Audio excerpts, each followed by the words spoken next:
بسم اللہ الرحمن الرحیم۔ برادرز اینڈ سسٹرز، آج کے اس ایپیسوڈ میں ہم ابو بکر صدیق رضی اللہ عنہ کی شخصیت میں سے تیسری انسپائرنگ کوالٹی کے اوپر بات کریں گے۔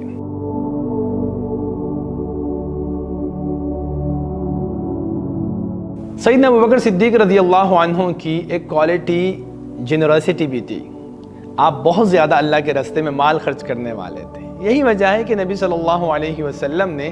جب ابو بکر صدیق رضی اللہ عنہ کا معاملہ ہوا تھا عمر رضی اللہ عنہ کے ساتھ، تو آپ نے انہیں مخاطب کر کے کہا تھا کہ یہ وہ ابو بکر صدیق ہے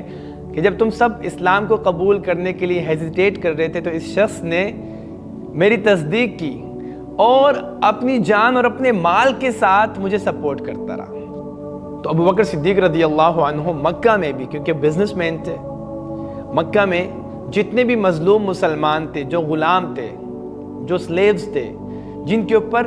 ظلم کیا جا رہا تھا، جن کو پرسیکیوٹ کیا جاتا تھا، تو وقتاً فوقتاً وہ ان کو آزاد کیا کرتے تھے، ان کو خریدتے تھے ان کے مالکوں سے اور ان کو آزاد کر دیا کرتے تھے۔ ایک بہت بڑی کوالٹی ہے جنراسٹی۔ اسی طرح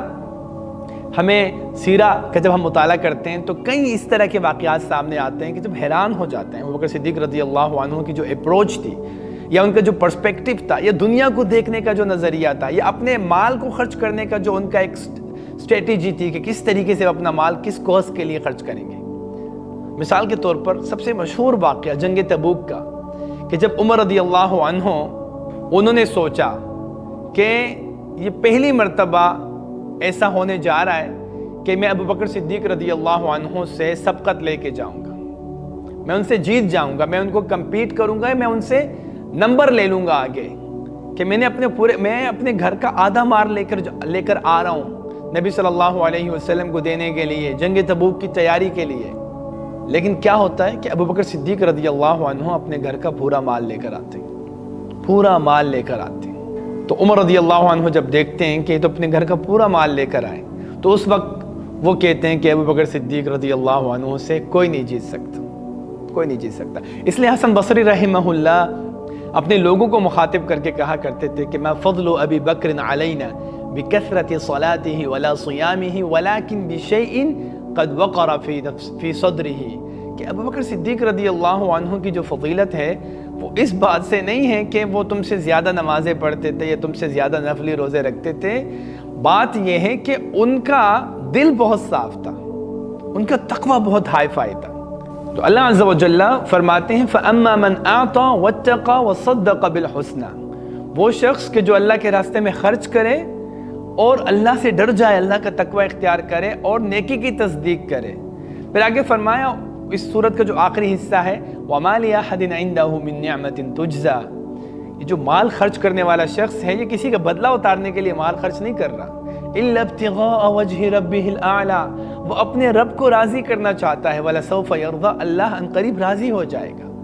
مفسرین کا اس بات پر اتفاق ہے کہ یہ جو تعریف کی جا رہی ہے، یہ جس کو ایڈمائر کیا جا رہا ہے، یہ ابو بکر صدیق رضی اللہ عنہ ہے، کہ ان کے خرچ کرنے پر، ان کی تصدیق پر، ان کی تعریف کون کر رہا ہے؟ اللہ عز و جل کر رہے ہیں۔ اسی طرح اور بہت ساری مثالیں ہیں کہ ابو بکر صدیق رضی اللہ عنہ نے ضرورت پڑنے پر کس کس طریقے سے اسلام کی خدمت کی۔ تو ہماری بھی برادرز اینڈ سسٹرز یہ ذمہ داری بنتی ہے کہ اگر ہمارے پاس پیسے زیادہ ہیں یا کم ہیں، ہم مالدار ہیں یا ہمارے پاس لمیٹڈ اماؤنٹ ہے، ہم اس میں سے جہاں ہمیں لگے کہ اللہ کے کوز کے لیے دین کی خدمت کی جا رہی ہے، مسجد کے لیے، کسی انسٹیٹیوٹ کے لیے، کسی بھی فلاحی کام کے لیے، جب ہمیں لگے کہ یہاں پر مال کی ضرورت ہے تو ہم اپنا مال خرچ کریں، ویسے ہی جیسے ابو بکر صدیق رضی اللہ عنہ نے مال خرچ کیا اور ایک ڈیفرنس کریٹ کیا۔ یہ ان کی کنٹریبیوشن ہے جس کو نبی صلی اللہ علیہ وسلم نے اکنالج کیا ہے۔ تو برادرز اینڈ سسٹرز، یہ ہے ابو بکر صدیق رضی اللہ عنہ کی شخصیت کی تیسری کوالٹی۔ اسی کے ساتھ ہی ہمارا آج کا ایپیسوڈ اختتام کو پہنچتا ہے۔ آپ سے ملاقات ہوگی اگلے ایپیسوڈ کے ساتھ، تب تک کے لیے اجازت دیجیے۔ السلام علیکم ورحمۃ اللہ وبرکاتہ۔